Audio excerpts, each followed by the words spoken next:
predloga programa dela z otroki priseljenci na področju predšolske vzgoje, osnovne šole in srednje šole imeli vedno v mislih otroka. Otroka, ki prihaja iz drugega jezikovnega, kulturnega okolja v novo okolje, v Slovenijo. Imeli smo v mislih njegove želje, njegove potrebe, njegova pričakovanja in pa seveda v mislih tudi to, da prinaša s seboj svoje izkušnje in svoje potenciale, ki bi jih želel v bistvu uresničevati s svojim odgovornim delom tudi v nekem novem okolju. Hkrati smo zagotovo razmišljali o tem, kako lahko vključujemo tudi njegove starše,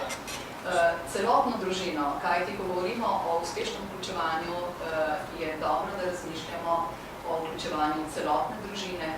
da razmišljamo tudi o tem, kako bodo vrstniki sprejeli otroka medse v skupino v vrtcu, v oddelke v šoli, da se bo otrok počutil varnega, sprejetega, da bo nekako imel občutek, da se lahko aktivno vključuje v prostor in da v bistvu tudi tej skupini pripada. Kaj to pomeni, ko govorimo o vključevanju? Da razmišljamo o jezikovnem vključevanju in o njegovi sporazumevanju zmožnosti, hkrati pa tudi o dobrem počutju, torej na področju socialnega vključevanja. Zagotovo smo razmišljali tudi o tem, kako usposobiti oziroma kako pomagati svojim kolegom, strokovnim delavcem, da bodo nekako z različnimi vsebinami, ki jih morajo nekako poznati za delovanje v raznolikih skupnostih, kako jih torej usposobiti s temi različnimi vsebinami, da bodo lahko v bistvu to prenašali tako na otroke, kot tudi v svojih kolektivih med strokovnim delavcem. Predlog, ki ga danes podajamo ministrstvu, je v svoji vsebini zagotovo odraz večletnega dela, tako stroke kot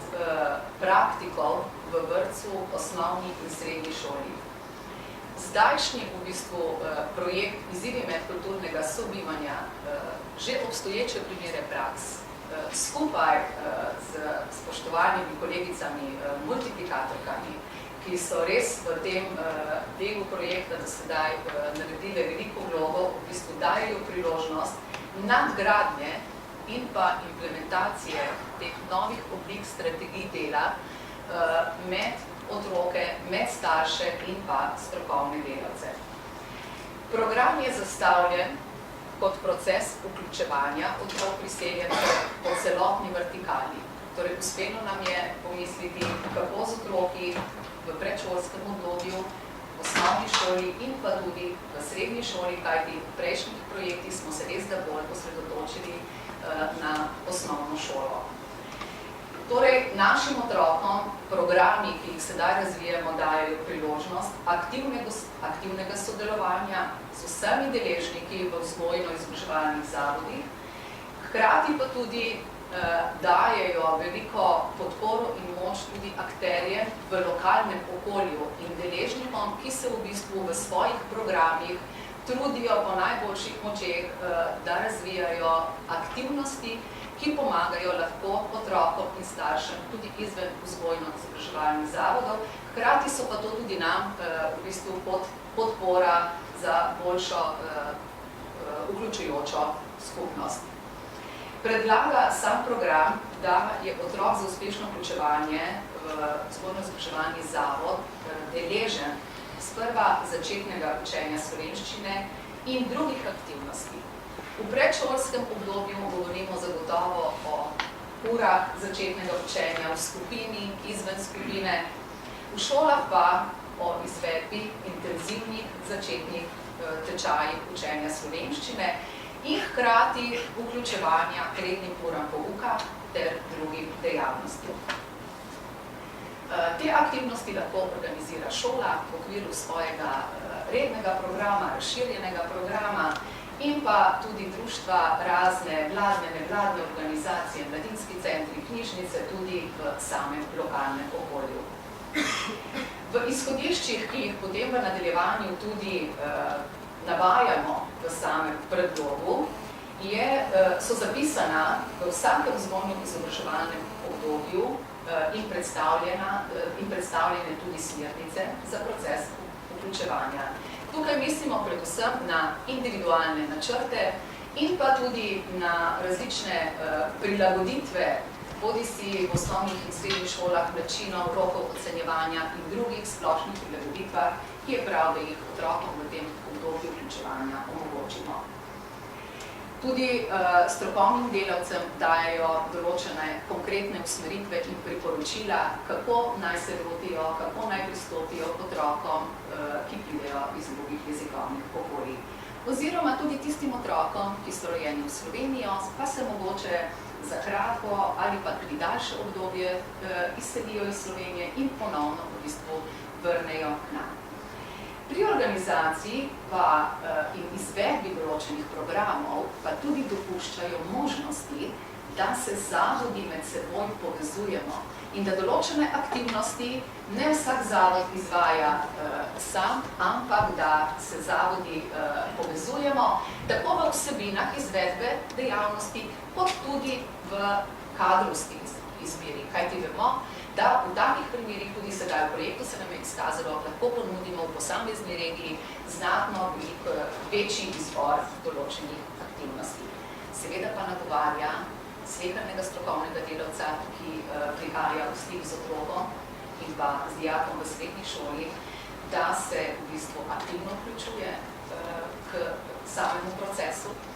da v bistvu nekako medkulturno tudi deluje v skupini in oddelku in da nekako kliče tudi po njegovem lastnem profesionalnem usposabljanju na teh segmentih medkulturne in večkulturne zmožnosti. Tovrstne informacije so zagotovo skupne tako za predlagan predlog programa v vrtcu, osnovni in srednji šoli in če sedaj v bistvu samo tako na hitro v samih schemah predstavimo in pogledamo v bistvu predlog. V vrtcu smo ga nekako razdelili na dve obdobji, prvo in drugo starostno obdobje, kjer je imel v prvem obdobju otrok naravno možnost usvajanja slovenščine, v nadaljevanju, v drugem starostnem obdobju gre pa že nekako bolj za sistematično učenje jezika.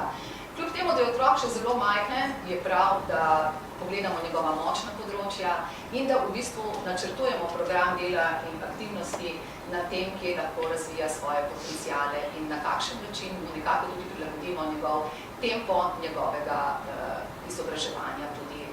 v nadalje. Zagotovo je skupno to, kar sem tudi prej že omenjala, ta podporna mreža, tako pri vključevanju otrok in tudi staršev, celotne družine v vrtcih, osnovnih in srednjih šolah. Torej, ohranjanje maternega jezika in kulture otrok priseljencev, torej priložnosti, ki da v bistvu otrok lahko to ohranja, bodisi v šoli, bodisi v nekem vključevanju v društvih izven šolskega okolja. Vsekakor tudi starše nekako senzibilizirati za to, da se začno nekako vključevati z učenjem jezika, kajti tudi potem tako posledično boljša sporozumevalna zmožnost in pa poznavanje nove kulture v nekem novem okolju. Torej tudi aktivnosti tega lokalnega okolja, kar sem prej omenjala. Hkrati pa smo tukaj tudi razmišljali o podpori delodajalcev, ki v bistvu zaposlujejo starše otrok priseljencev, hkrati pa tudi dijake srednjih šol sprejemajo na delovne prakse. Torej, izkazalo se nam je tudi že v projektu in mislim, da na tem segmentu bomo še v nadaljnih letih veliko delali, da je tukaj le res potrebno vzpostaviti stik tudi z delodajalci. Torej, v osnovni šoli smo to obdobje prilagajanja razdelili na 3 leta, kjer v bistvu otroku z individualnim načrtom aktivnosti, s prilagoditvami preverjanja, ocenjevanja in drugimi prilagoditvami otroku, torej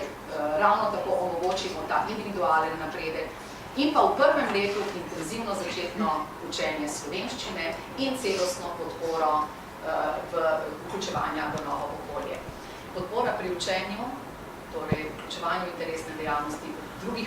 pri drugih oblikah, tudi dopolnilnega, dodatnega pouka. Seveda je te podpore na jezikovnem področju v drugem letu manj, kar pa ne pomeni, da jo zanemarimo, torej ni tako več intenzivna, otrok je vedno bolj vključen v oddelek in ima podporo drugih aktivnosti v šolskem okolju. Izkazalo se nam pa je tudi, da morda nekateri otroci, ki prihajajo brez spremstva staršev, otroci, ki prihajajo iz krajev, kjer morda niso imeli toliko šolanja za seboj, morda potrebujejo tudi daljše obdobje prilagajanja, zato tukaj razmišljamo tudi o 3 letih. Program srednje šole je v bistvu, bomo rekli, kar nekako vštric že noveli zakona o gimnaziji sprejeti in pa noveli zakona o srednjem poklicnem in strokovnem izobraževanju, v katerim nam opredeljujejo v bistvu nekako obvezen začetni tečaj za dijake v srednjih šolah. Tako da v bistvu je naš predlog zelo naklonjen tudi zdaj že uzakonjenim zakonodaji in pa tudi nekaterim pravilnikom, kako naj tečaji potekajo. Torej, sam predlog kliče nekako na predlagane spremembe nastajajočih zakonskih podlag, tako da nekako začetno učenje je potrebno na ravni osnovne šole, da predlagamo, da se ga umesti nekako te zakonske podlage, da ga je potrebno zagotoviti tudi otrokom, ki se vključujejo medšolskim letom, da morda tudi za otroke, ki pridejo v drugi polovici šolskega leta, je tisto, se jim šteje kot 1 leto neocenjenosti, morda bi bilo vredno razmisliti tudi tukaj o kakšnih spremembah, da učenci, ki se vključujejo v 9. razredu, imajo tudi v srednjih šolah, nadaljujejo z osebnim izobraževalnim načrtom in pa z določenimi prilagoditvami, da se to, kot smo omenjala, obdobje prilagoditev nekako podaljša na 3 leta, da morda tudi na šolah, kjer je veliko otrok priseljencev, morda razmišljamo tudi o zaposlitvi strokovnega delavca dodatnega, da morda tudi v kakšnih zmanjšanih normativih, kjer je veliko vključenih otrok, in pa da je individualni načrt tisti, ki bi ga bilo vredno tudi morda zakonsko opredeliti, ker zdaj srednje šole v bistvu tega nimajo. Težko je vse sedaj v kratkem času povedati, kaj je tukaj zapisano in kaj neki smo vse v bistvu počeli v teh letih, da v bistvu sedaj lahko nekako podajamo predlog programa. Pa vendarle stvari so v predlogu zapisane in jih bomo v bistvu imeli priložnost tudi prebrati. Jaz verjamem, da je zelo naklonjen, jaz rečem, mojim učencem, našim učencem, tistim,